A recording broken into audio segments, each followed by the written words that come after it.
Panapo stawi miti, watu hustawi. Katika maadhimisho ya siku ya misitu duniani na kampeni ya upandaji miti kitaifa yenye kauli mbiu isemayo misitu ni uchumi endelevu, uhifadhi kwa maendeleo ya taifa, shirika la Mviwanya limefanikiwa kuhamasisha na kupanda miti katika shule na kutoa mizinga ya nyuki kwa lengo la kutunza na kuhifadhi mazingira na misitu katika juma hili adhimu.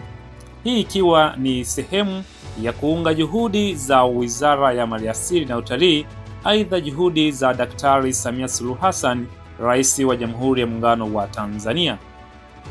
Akizungumza miongoni mwa wanufaika, amesema, naitwa Amos Masana Matiko, mkaaji wa kijiji cha Buchugu, kitongoji cha Kuilea.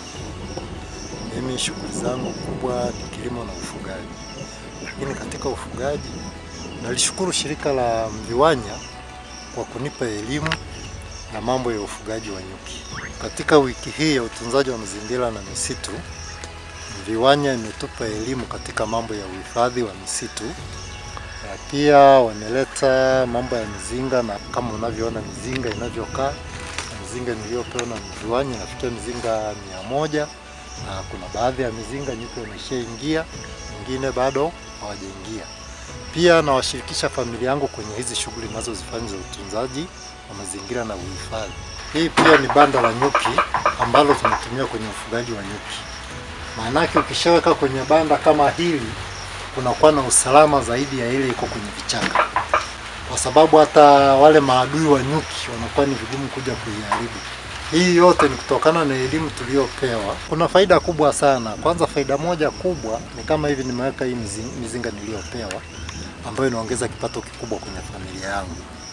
Pia unapokuwa na misitu au uhifadhi wako wa misitu, jamii inajifunza pia kutunza mazingira, ambao tukitunza mazingira kwa wingi pia inatusaidia mvua kuja karibu. Pia tunapokuwa na hizi nyuki pia ni wachafushaji wazuri kwenye mazao yetu hapa kijijini.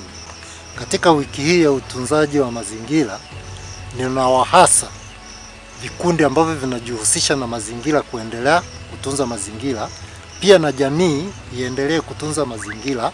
Sehemu wanazokwama waje tushirikiane, tuone kutatua hizo changamoto kwenye maeneo ambayo ni janga, tupande miti ili mazingira yaendelee kutunzika kwenye kijiji chetu na jamii nzima ya maeneo yanayotuzunguka. Ndugu zangu, tunapopanda miti leo, hatufanyi kama ni sherehe tu, bali tunatekeleza kwa vitendo la kuchukua hatua dhidi ya mabadiliko ya tabia nchi kwa kupunguza madhara ya mabadiliko ya hali ya hewa na kuongeza ustahimilivu wa jamii zetu. Vile vile kulinda uhai katika ardhi, kwa sababu kupanda miti na kutunza miti ni hatua ya kulinda misitu, kurejesha uoto wa asili, kuhifadhi bioanuwai na kuhakikisha ardhi yetu inaendelea kuwa na rutuba na uhai kwa vizazi vya sasa na vijavyo.